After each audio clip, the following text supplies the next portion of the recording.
गिरिराज गोवर्धन सभी पर्वतों के राजा हैं एवं श्री हरि को अत्यंत प्रिय हैं। उनके समान दूसरा तीर्थ न तो इस भूतल पर है और न ही स्वर्ग में है। हे नारद, आप साक्षात श्री हरि के हृदय हैं। अतः अब यह बताएं कि यह गिरिराज श्री कृष्ण के वक्षस्थल से कब प्रकट हुए। श्री नारद जी ने कहा, हे राजन, गोलोक के प्राकट्य का वृतांत सुनो।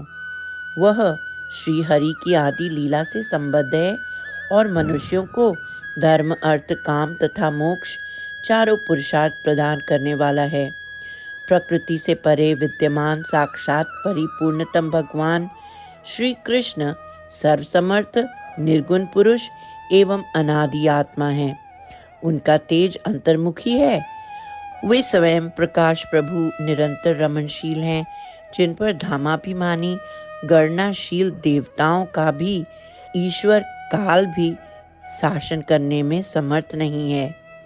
राजन, माया भी जिन पर अपना प्रभाव नहीं डाल सकती, उस पर महतत्व और सत्वादि गुणों का वश तो चल ही कैसे सकता है। राजन, उनमें कभी मन, चित्त, बुद्धि और अहंकार का भी प्रवेश नहीं होता। उन्होंने अपने संकल्प से अपने ही स्वरूप साकार ब्रह्म को व्यक्त किया। सबसे पहले विशालकाय शेषनाग का प्रादुर्भाव हुआ, जो कमल नाल के समान श्वेत वर्ण के हैं।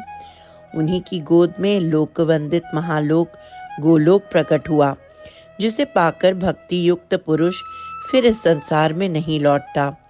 फिर असंख्य ब्रह्मांडों के अधिपति गोलोकनाथ भगवान श्री कृष्ण के चरणारविंद से त्रिपदगामिनी गंगा प्रकट हुई। नरेश्वर तत्पश्चात श्री कृष्ण के बाएं कंधे से सरिताओं में श्रेष्ठ यमुना जी का प्रादुर्भाव हुआ, जो श्रृंगार कुसुमों से उसी प्रकार शोभित थीं।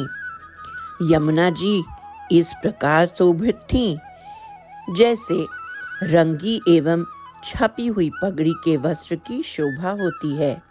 तदनंतर भगवान श्री हरि के दोनों गुल्फों, तखनों से हेम रत्नों से युक्त दिव्य रासमंडल और नाना प्रकार के श्रृंगार साधनों के समूह का प्रादुर्भाव हुआ।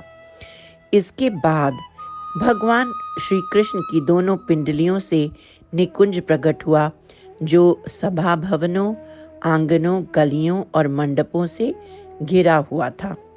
वह निकुंज वसंत की माधुरी धारण किए हुए था। उसमें कूजते हुए कोकिलों की काकली सर्वत्र व्याप्त थी। मोर, भ्रमर तथा विविध सरोवरों से भी वह परिशोभित एवं परिसेवित दिखाई देता था। भगवान के दोनों घुटनों से संपूर्ण वनों में उत्तम श्री वृंदावन का आविर्भाव हुआ। साथ ही उन साक्षात परमात्मा की दोनों जांघों से लीला सरोवर प्रकट हुआ। उनके कटी प्रदेश से दिव्य रत्नों द्वारा जटित प्रभामयी स्वर्ण भूमि का प्रागट्य हुआ और उनके उदर से जो रोमावलियां हैं, वे ही विस्तृत माधवी लताएं बन गईं। उन लताओं में नाना प्रकार के पक्षियों के झुंड सब ओर फैलकर कलरव कर रहे, गुंजार करते हुए भ्रमर उन लता कुंजों की शोभा बढ़ा रहे थे। वे लताएं फूलों और फलों के भार से इस प्रकार झुकी हुई थीं, जैसे उत्तम कुल की कन्याएं लज्जा और विनय के भार से नतमस्तक रहा करती हैं।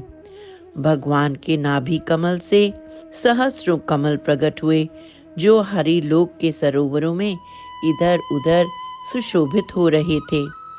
भगवान के त्रिवली प्रांत से मंदगामी और अत्यंत शीतल समीर प्रकट हुआ। बाकी के प्राकट्य का प्रसंग अगले दिन। गिरिराज धरन की जय।